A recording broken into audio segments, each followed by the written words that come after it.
Matapos ang mahabang panahon ng pang-aalipin sa ilalim ng mga Espanyol, dumating ang araw na matagal nang inaasam ng bawat Pilipino, ang araw ng kalayaan. Ang ating dugo at pawis ay handog para sa ilang bayan. Tama ka, hindi na tayo mga alipin. Ang ating bansa ay handa ng pundi sa kanyang mga paa. Ikaw natin ang kalayaan ng Pilipinas! Kalayaan mga Pilipinas!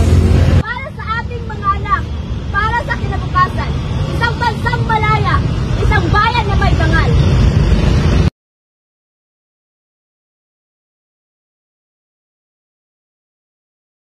At sa harap ng sambayanang Pilipino sa mismong balkonahe ng kanyang tahanan sa Kawit, Cavite, si General Emilio Aguinaldo ay magpapahayag ng kasarinlan ng Pilipinas. Ako si Emilio Aguinaldo, sa ngalan ng sambayanang Pilipino, ay nagpapahayag ngayong 12 ng Hunyo taong 1878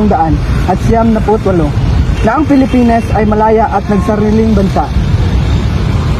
Wala ng kapangyarihan ang mga pamahalaang Espanyol sa ating bayan. Ang ating watawat ng tatlong bituin at araway sa gisag ng ating bagong bagasan at pagkakaisa.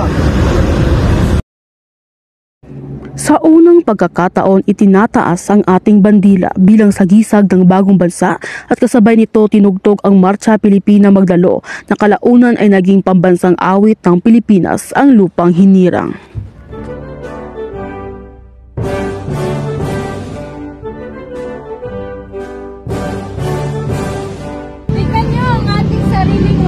Tatlong bituin para sa Luzon, Visayas at Mindanao. At araw ng kalayaan para sa mga Pilipino.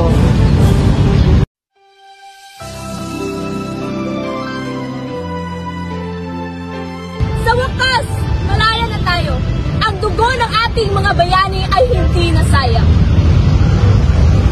Mga kababayan, simula sa araw na ito, tayo ay isang bansang malaya.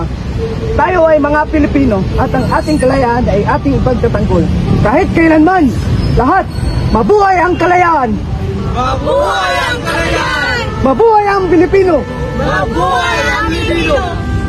Para sa lahat, mabuhay ang kalayaan! Mabuhay ang kalayaan! Mabuhay ang Pilipinas! Mabuhay ang Pilipinas!